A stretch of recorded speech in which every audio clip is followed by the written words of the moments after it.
साल दर साल का ब्यौरा देते हुए बताएंगे कि कैसे कांग्रेस ने हिंदुओं का मजाक बना दिया। 1950 में आया आर्टिकल 25।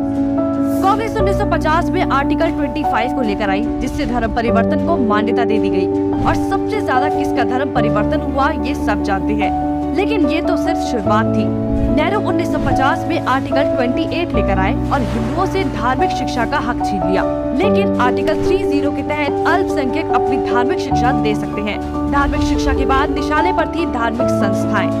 1951 में HRCE एक्ट, 1951 में Hindu religious and charitable endowment act लेकर आए। उन्होंने कारण दिया कि बड़े मंदिरों का रखरखाव सही से हो सके, लेकिन इसकी आड़ में कब्जे कर लिए, जिसके तहत भारत में मौजूद बड़े बड़े मंदिरों का प्रबंध सरकार ने अपने हाथों में ले लिया और मनमाने ढंग से इनकी संपत्ति का दुरुपयोग किया। और ये सिर्फ हिंदुओं के मंदिर पर लागू था, बाकी धर्मों या धार्मिक स्थल पर लागू नहीं था। 1956 में हिंदू कोड बिल आया। 1956 में नेहरू सरकार हिंदू कोड बिल लेकर आई, लेकिन अल्पसंख्यकों के लिए इन्होंने पर्सनल लॉ बोर्ड को बिल्कुल हाथ नहीं लगाया।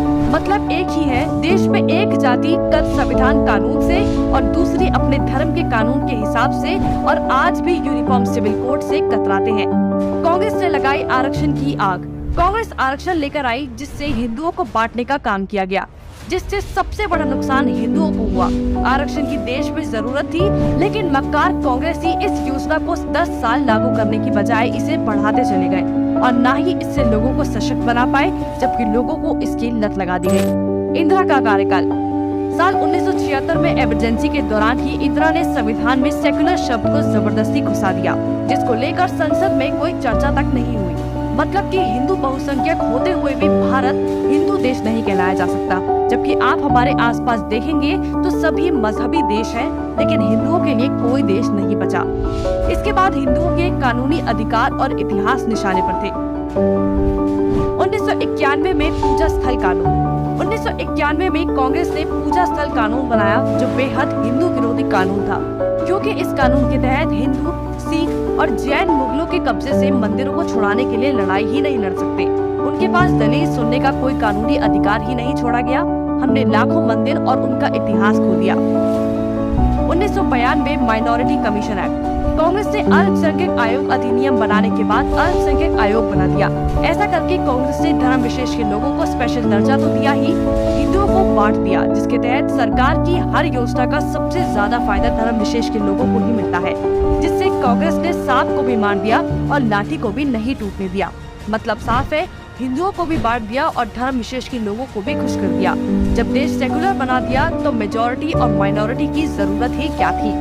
1995 में वक्फ बोर्ड कानून। 1995 में वक्फ बोर्ड कानून बनाकर कांग्रेस ने एक और महापाप किया। वक्फ बोर्ड को असीमित शक्ति दे दी गई। आज स्थिति ये है कि वक्फ बोर्ड किसी भी संपत्ति पर दावा कर दे तो कोर्ट से भी कोई मदद नहीं मिलेगी। रेलवे और रक्षा के बाद संपत्ति के मामले में वक्फ बोर्ड देश में तीसरे स्थान पर पहुंच गया है।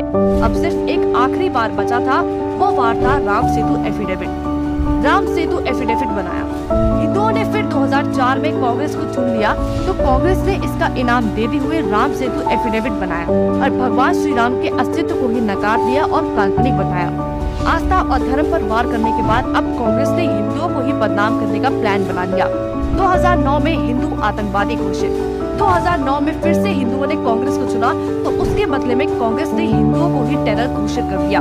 कांग्रेस ने बहुत ही चालाकी से एक एक कर हिंदुओं के धर्म, अधिकारों और शिक्षा के अधिकार को छीन लिया, लेकिन हिंदू फिर भी कांग्रेस को नहीं समझ पाया। औरंगजेब ने हिंदुओं को खत्म करने के लिए तलवार का इस्तेमाल किया, तो कांग्रेस ने हिंदुओं को खत्म करने के लिए संविधान का इस्तेमाल किया। फिर भी कांग्रेस ही